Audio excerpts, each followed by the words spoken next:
Hey guys, welcome to the next tutorial for ethical hacking and penetration testing with Kali Linux.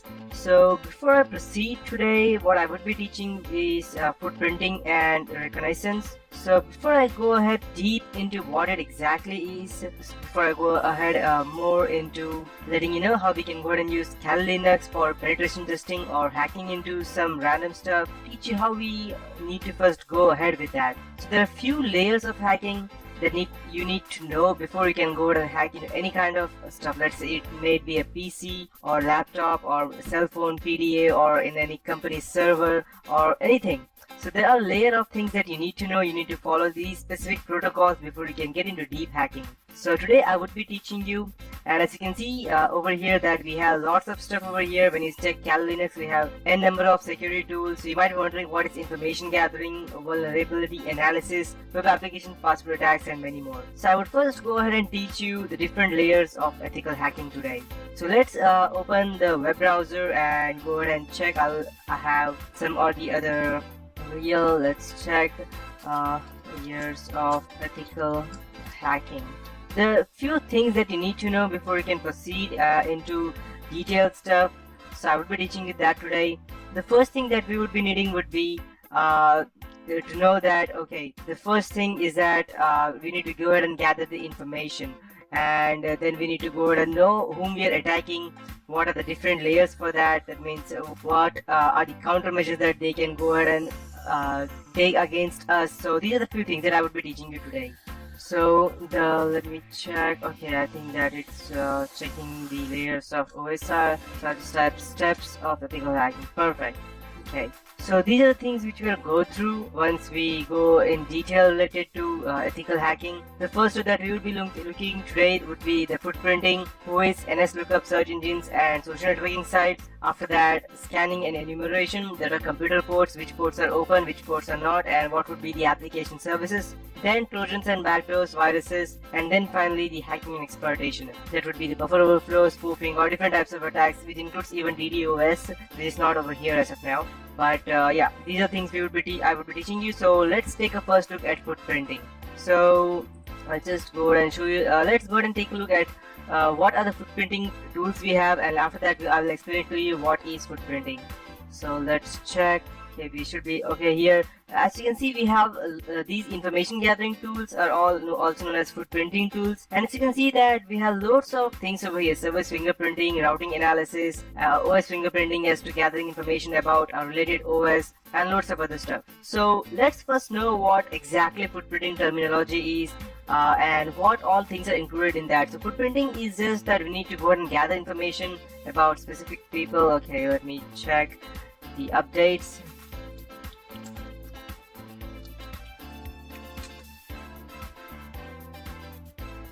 By the time it gets updated, let's go ahead and start with our footprinting terminology.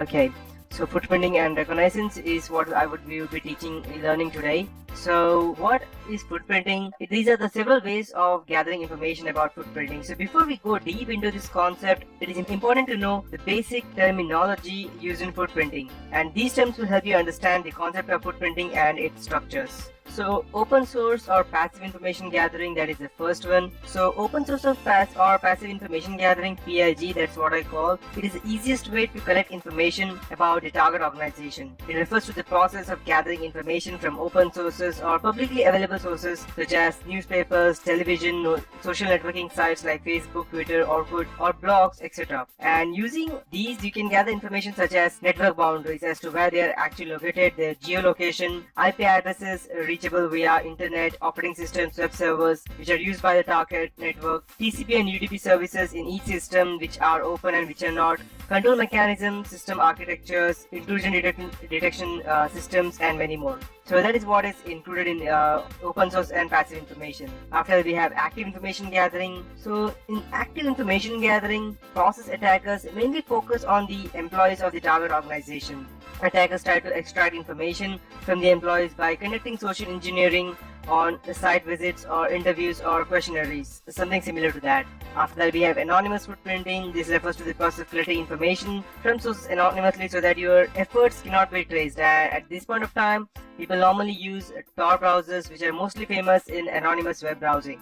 So yeah, and after that we have pseudo-anonymous footprinting, and these refers to the process of collecting information from the sources that have been published on internet, but it is not directly linked to the author's name.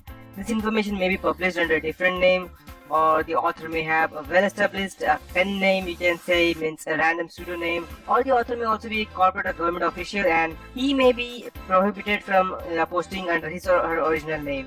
So irrespective of the reason for finding the author's name, collecting information from such sources are called as pseudo-anonymous. So after that we have lots of other types of information gathering, which are organizational or private footprinting or internet footprinting. So in footprinting, we normally collect the basic information about the target network, determine the operating systems used, platforms running web servers, then we perform the WHOIS or DNS network and organizational queries, and finally we find the vulnerabilities and exploits for launching these attacks. So you might be wondering that how Facebook is very useful in that. So I could have also, and you might also be wondering that why only Facebook? Why not, let's say, we have Twitter as well over here, then why not Twitter, or why not Orkut? The reason being that Facebook is the most popular and people don't hesitate to give out information on Facebook.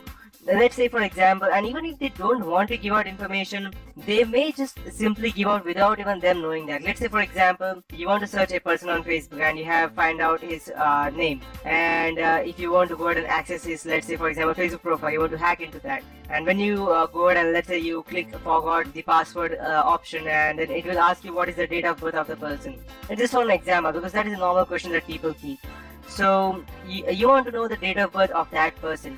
So what you would do, you would go ahead and search into his profile, and you may not able to get that. So, or you may call and you may do social engineering to get his date of birth or something like that. But there is another way. Even if you do social engineering stuff like by calling them, there's still a way that they can trace you out by looking up at the phone number, until unless you have not created a fake account and you have created a fake cell phone number as well.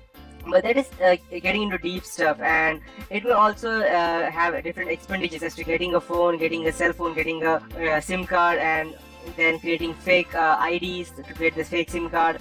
So instead of doing that, why not go ahead and use some just social engineering techniques such as just guessing and gathering information.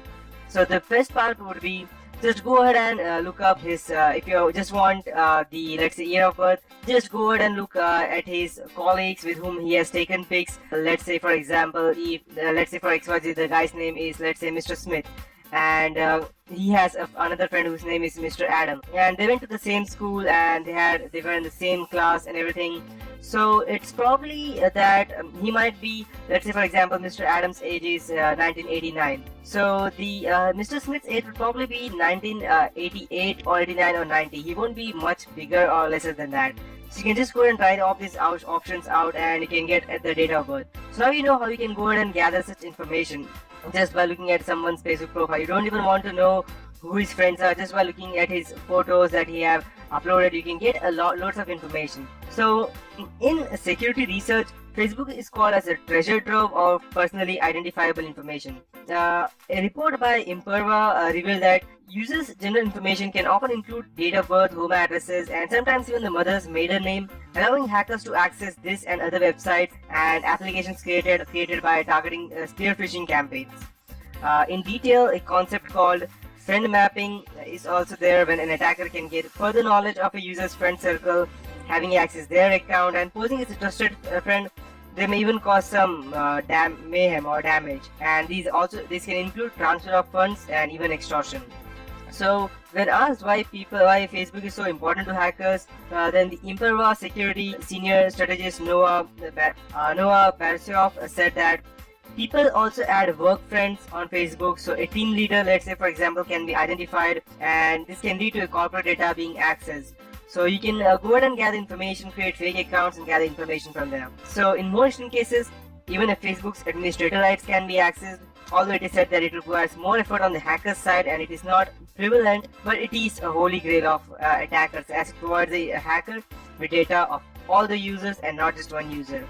So in protection, it is set out to rule that you need to go ahead and only access the website when you are using the SSL security across the whole website, but that's also not that effective, because people can also do man-in-the-middle attacks, and they can also strip the SSL layer off. So nowadays everything is possible. So these are the ways as to how we can go ahead and get into footprinting.